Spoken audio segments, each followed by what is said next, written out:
So ever since I did my video that you can see up here, High-End Security Equipment and Philosophy, where I spoke at length about how it's more important that we know how to speak to people than what equipment we have or how cool our uniform looks, people have been asking me to do videos about speaking to people on the street as a police officer and speaking to people on the street as a security guard.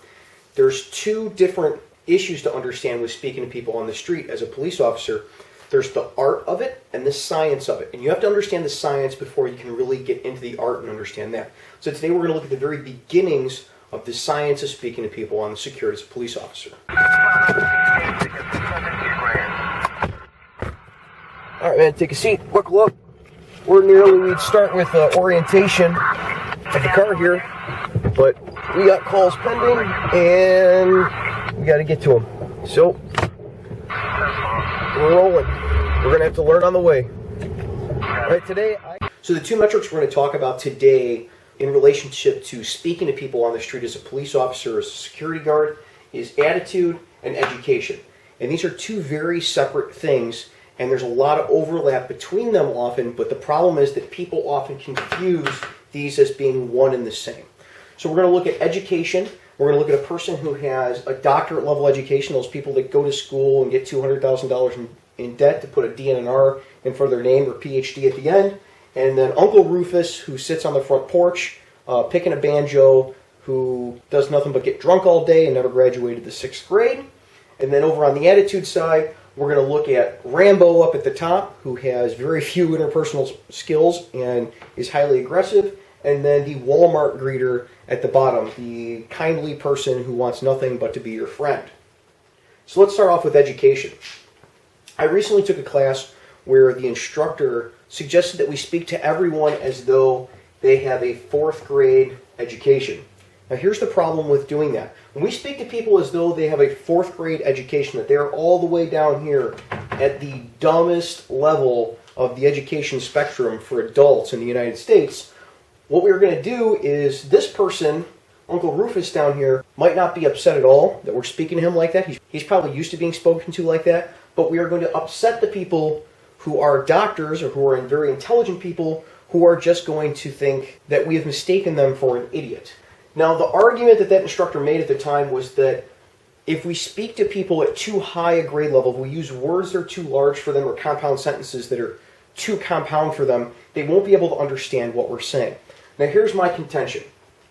If we start speaking to someone as though they have a doctorate level education or they're a lawyer, if we speak to someone about criminal matters as though they are a lawyer, they're another police officer, they are a doctor at a hospital or a nurse or someone with a pretty high level of education who is going to understand what we're talking about, and in fact we're talking to Uncle Rufus down here who never graduated the 6th grade, it's very easy for Uncle Rufus to ask us questions, and it's easier for us to figure out Uncle Rufus isn't understanding what we're talking about, and then we can dumb down our words, and we can dumb down the way we're saying something.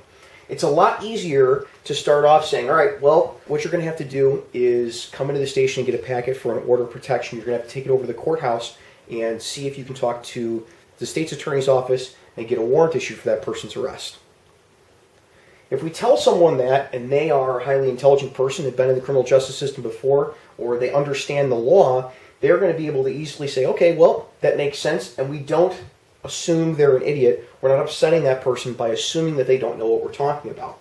If you tell someone that they have to come in and get a warrant packet and go to the courthouse and try to get an order of protection or a warrant against that person, and it's Uncle Rufus and he goes, what? We can say, okay, you have to come over to this address. Let me write it down for you.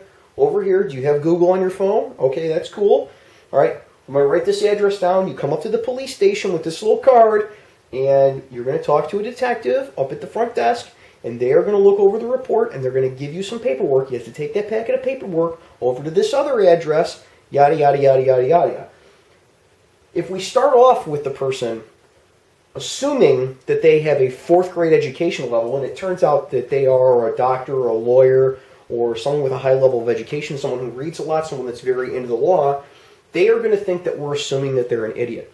And we have to understand that anytime we're talking to someone on the street, what we're trying to do is either educate them about the process, give them advice for something, or gain voluntary compliance. And for all of those things, what we want to do is we want to get this person on board with the process that we're trying to describe to them, or get this person on board with how we want to get things done so that we can get our job done and get on with the rest of our life or go on to our next call. If we upset that person by assuming that they are at a fourth grade education level and that they're not going to understand what we're saying, we're not going to get that same type of voluntary compliance. And in fact, if we speak to someone in that manner, they're going to think that we are speaking in a condescending way to them, or they're going to think that we are an idiot, and neither of those is good for us. Either they're going to assume that we are dumb, or they're going to assume that we think they're dumb, depending on how we say that.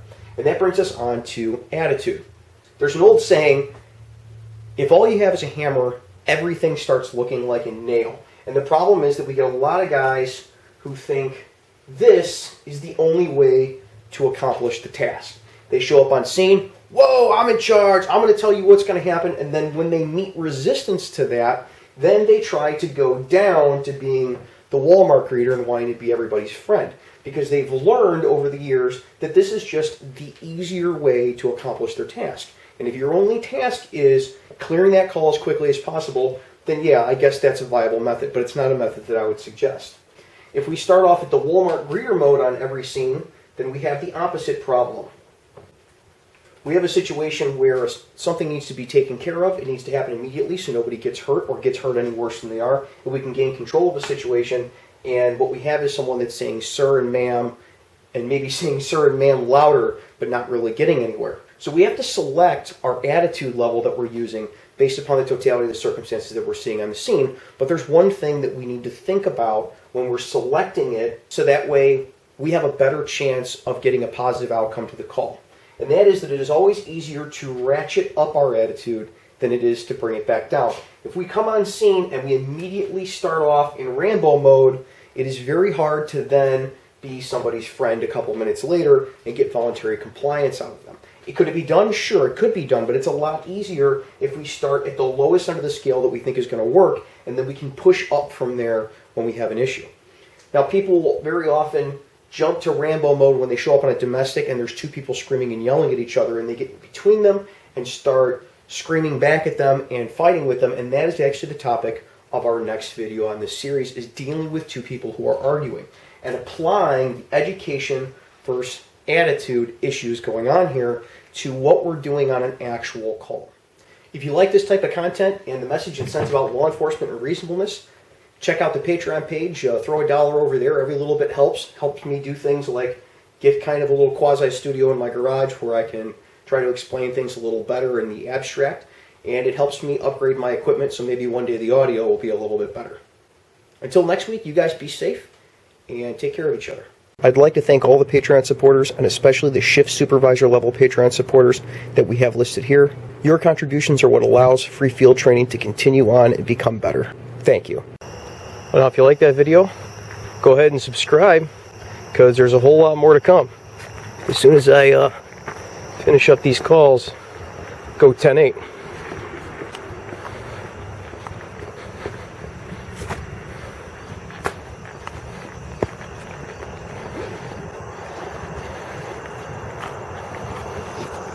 County 291. 291.